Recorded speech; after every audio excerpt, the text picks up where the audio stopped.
नांदेड़ लोकसभा के ज़िमनी इंतखाबात के लिए 67.81% और विधानसभा के लिए 69.45% वोटिंग रिकॉर्ड की गई है। अब नज़रें इंतखाबी नताइज पर।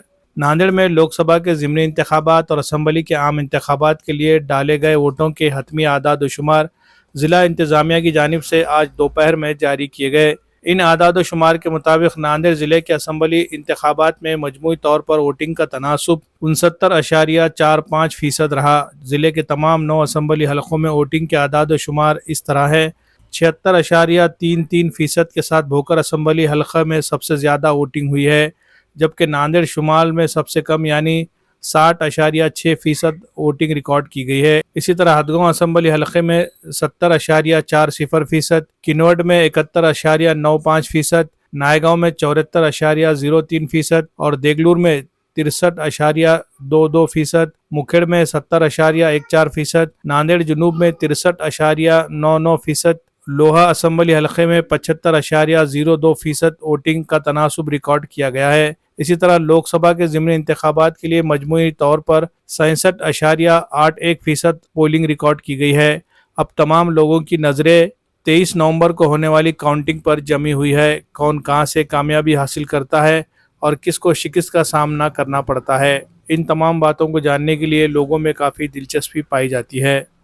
लोकसभा पोटनिवडणूक त्याचप्रमाणे विधानसभेची सार्वत्रिक निवडणूक यासाठीची मतदान प्रक्रिया काल दिनांक 20 नोव्हेंबर रोजी पार पडली। त्याचबरोबर पोस्टल मतदानाद्वारे जे काही मतदान करणार होते त्यांचं सुद्धा मतदान हे पूर्ण झालेलं आहे। त्या सगळ्या पोस्टल मतपत्रिका या आपल्यापर्यंत पोहोचलेल्या आहेत।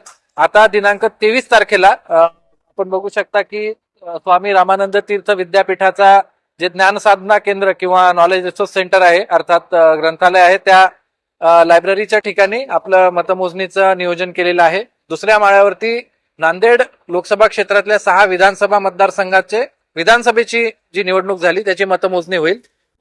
या ठिकाणी पहिल्या मजल्यावरती नांदेड लोकसभा क्षेत्राच्या अंतर्गत जे काही विधानसभा मतदारसंघ आहेत अशा 6 विधानसभा मतदारसंघांची विधानसभेची मतमोजणी होईल आणि दुसऱ्या मजल्यावरती नांदेड लोकसभा पोटनिवडणूक याची मतमोजणी होईल।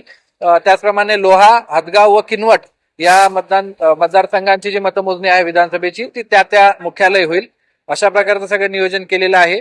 यामध्ये अर्थात आपण सामान्य नागरिकांसाठी सोय अशी करतोय की शहरामध्ये घर बसल्या त्यांना सगळे अपडेट्स हे वेळोवेळी मिळत जातील, यासाठी आपण सोशल मीडिया आणि प्रसार माध्यम यांच्या माध्यमातून व्यवस्था उपलब्ध करून देतो।